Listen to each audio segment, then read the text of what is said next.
I'm also thinking about I haven't been able to catch if you relate that in the installation or the exhibition itself.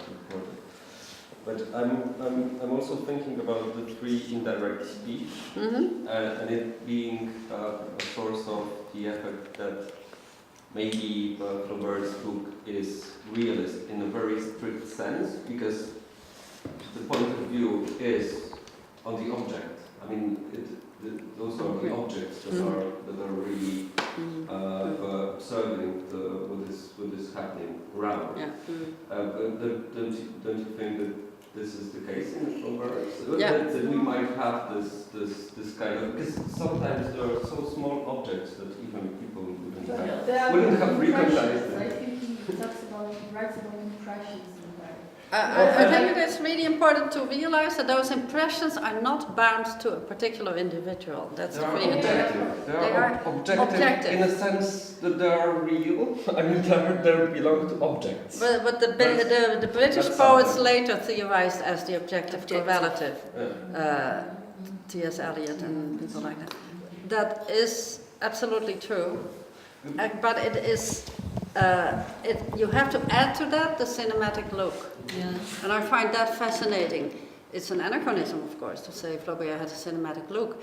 But no, you could also say cinema was invented because people started to realize how important it is that the look travels and moves and is not fixed. There's motion in looking. Yeah. But it is, the realism of Flaubert is a whole other topic. You read Jonathan Culler's essay.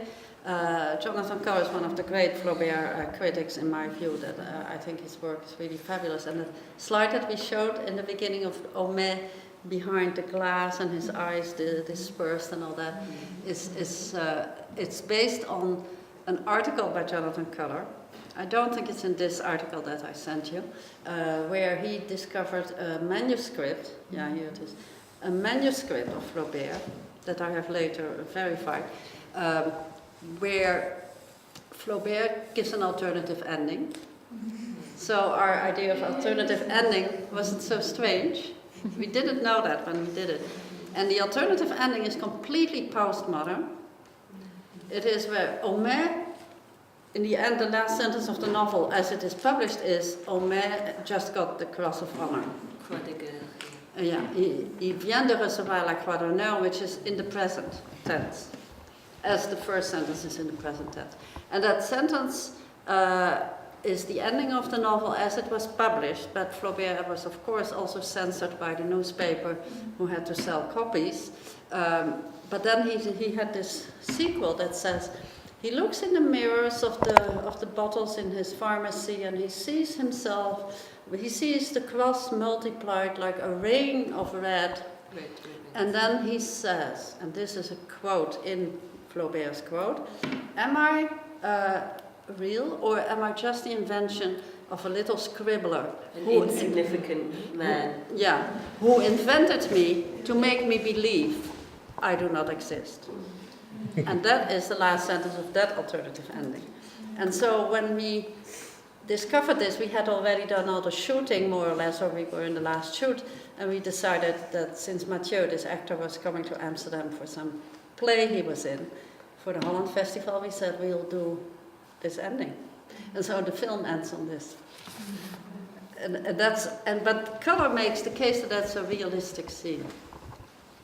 That this total postmodern perspective, that's the realism.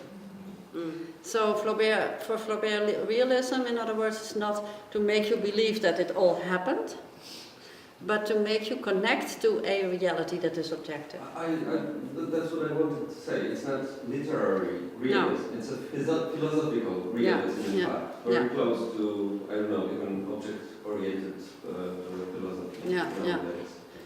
And again, that's totally anachronistic. Yeah.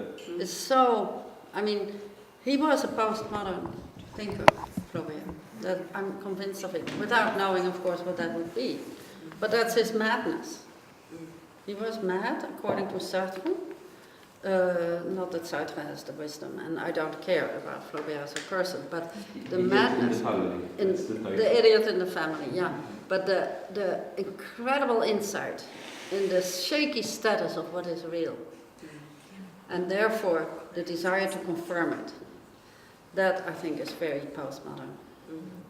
But also the word of Flaubert, the words of Flaubert, to perhaps doubt his own sanity or his own brilliance as a writer, to question his insignificance as a creative individual. I find that really humbling, to think that someone could take doubt in what they produce, because it's not a given that the work is done. With a product of that level, that we are still getting excited about it's today, incredible to and think then about that doubt. That is incredible.